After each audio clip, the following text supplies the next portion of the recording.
Welcome everyone, and in this video I'll be doing a breakdown of the short sequence we saw against Frieza fully powered up and Super Saiyan Goku in the Dragon Ball Z Resurrection F Future Trunks Special Edition, which adapted the battle scene in chapter 325 of the manga, and I'll be comparing it to the original anime adaptation of this fight within episode 103 of Dragon Ball Z. And you have some big names on both these adaptations. With key animators for 103, you had Naoki Tate, Masahiro Shimanuki, Katsuyoshi Nikatsu, and several others, with Kazuya Hisada as animation supervisor, and finally Yoshihiro Ueda as director. And with the special, we have Yuya Takhashi as a key animator, and the man himself, Tadayoshi Yamamuro, as director. And with Ueda and Yamamuro's direction, you do get two different approaches on the adaptation of this chapter, which I'm sure you'll find quite interesting, and let me know your thoughts on what you liked about each one in the comments. But before we get down to the breakdown, as per usual on this channel, I like to feature an artist within every video, and the chosen one for today is Goku Gaming 3334. He does great Shintani inspired work, and I'm sure he would appreciate your support. Go give him a follow, and now back to the video.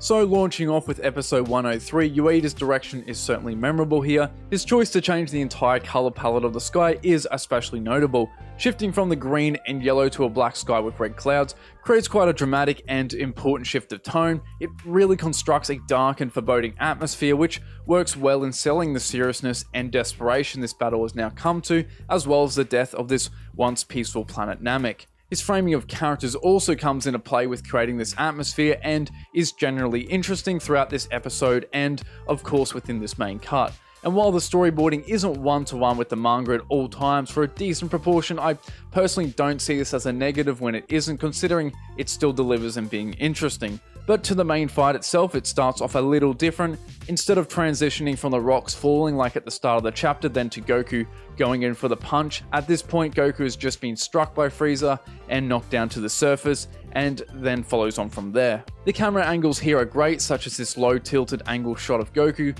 lying on the ground, as well as Hisada animating this really smug looking Frieza with some neat character acting, which altogether give Frieza a sense of supposed superiority. Then as Frieza gets frustrated, Hisada snaps through some interesting poses and angles as he yells out in anger. Then as he powers up, we get a couple of nice impact frames, and just as Goku ducks from Frieza's punch, there was this neat addition to have everything suddenly switch to slow motion for a brief instant before returning to normal again. And the overall impact of this punch is great. There is some nice camera shake, and I quite like the choice to change the background to a flat black, creating a dramatic shift in the visuals, as well as the white speed lines, giving some extra motion and overall emphasis in framing the importance of this hit. The poses and gestures are also well drawn, looking very similar to the original panel. Thereafter we get quite a dramatic shot of Frieza, and rather than follow on directly to more blows being exchanged like in the manga, instead the anime opts to further sell the impact from this blow by doing another slow-mo sequence as Frieza slowly falls to his knees in pain, with this really fearsome and well drawn shot of Goku. Next up, we then have Takhashi with this dramatic bloodshot-eyed piece of Frieza to start off. However, his cut unfortunately is definitely the weaker portion of this fight. The movements such as Frieza kicking Goku are quite stiff and robotic, however are short-lived. The next part of Goku leaping off the rocks and kicking Frieza is decent enough, but it certainly isn't anything that memorable. And despite many of Ueda's scenes being well storyboarded, this portion was surprisingly weaker and kind of felt static in comparison. Although the idea to actually not show Goku does add an extra element of surprise to the kick, it unfortunately isn't that well executed by Takhashi. However, the portion of Frieza grading through the dirt is quite reminiscent of the manga, with some cool shapes and how he draws the clouds of dirt. And although I'm certainly not the biggest fan of how he draws characters, especially when it comes to features like the eyes, I do have to say that all the hatching he does on both Goku and Frieza does sell the brutality of this battle, and this shot of Frieza here certainly exemplifies that and is quite well drawn overall. Again, like before, the hits that follow here aren't really anything noteworthy, but Z's glorious sound effects do mask it to an extent. However, thankfully Tate suddenly pops up here with this really well drawn Goku, along with some strong anticipation and dynamic gestures as usual with his work. With this heavy hit against Frieza, followed up with his trademark camera shake and speed lines, you can really feel the weight to the blows, and it's a great way to end this sequence. Now I will say I do find it strange as to why Tate wasn't given the entire second half of this fight and was allocated to quite a basic scene like Bulma doing her fortune telling, but regardless, this episode as a whole was still amazing and certainly among one of the best in this arc, and strangely enough the strongest part in terms of action. And my favourite part of this episode was actually the anime only portion of Goku and Frieza's battle much earlier, animated by Shimanuki. But next to the redone scene in the special, and directional wise in terms of Yamamuro's use of colour and whatnot, there isn't really anything here all that noteworthy. However, that dreary atmosphere is still somewhat existent with the darker green clouds. Storyboard wise, it overall draws much more from the manga with an occasional change of angle perhaps, but nothing typically too drastic. And now to the fight. So we begin by having a short sequence of a cliff crumbling apart into the sea.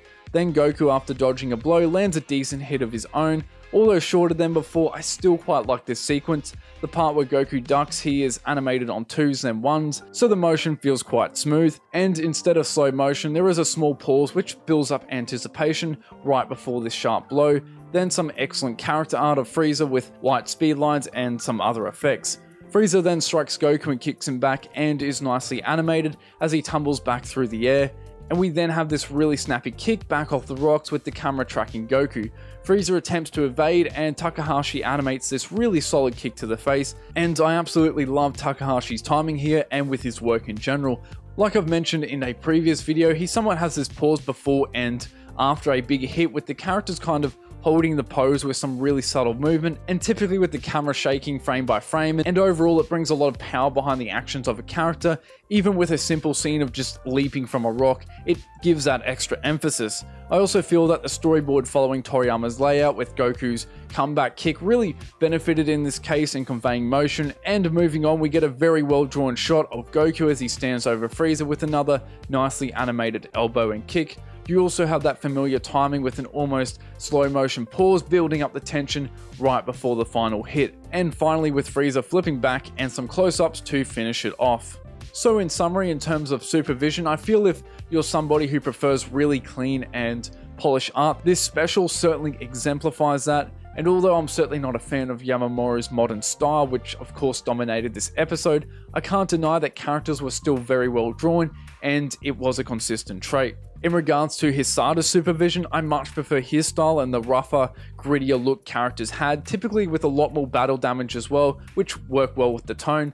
He was additionally much lighter on corrections, allowing the styles of the other animators in the studio to shine through, like Nakatsuru and Tate, but in Takeuchi's case that isn't really a good thing, with the majority of his work going uncorrected, and unfortunately brought down the quality of the visuals to an otherwise great looking episode as a whole. In terms of direction though, Yuya is a far more stronger director than Yamamuro with his choice of colours and framing. However, on second glance compared to the rest of his output in this episode, this particular fight certainly wasn't his strongest portion of it, but regardless, it still had a more intense atmosphere thanks to some of the elements I mentioned earlier in this video. But a good example of his direction within this fight was the change up of the background art when Frieza was struck in the slow motion scene of Frieza falling to the ground thereafter, which certainly gave an extra layer of emphasis to the importance of this moment. Yamamuro, on the other hand, is typically known for having quite rudimentary storyboards. However, this time that's absolutely not the case. Whether it's more so thanks to heavily referencing the manga, regardless, it still works at the end of the day and satisfies those fans who prefer a more accurate retelling of the manga. And lastly, in the animation department, Hisada and Tate's cuts were good overall and certainly carried impact. However, once again, Takeuchi's portion was quite weak in comparison and did a poor job of executing the vision laid out by the storyboard.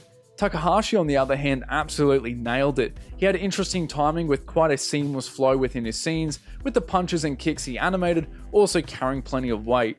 All in all, like I said at the start, I enjoyed both takes. In terms of polish, I'm sure there'll be plenty of people that will go to the newer version, while I'm sure there are just as many people that will prefer the rougher and more atmospheric take. But regardless, I hope you enjoyed this breakdown, and when this video will be all edited and released, it will be the new year, so Happy New Year to all of you.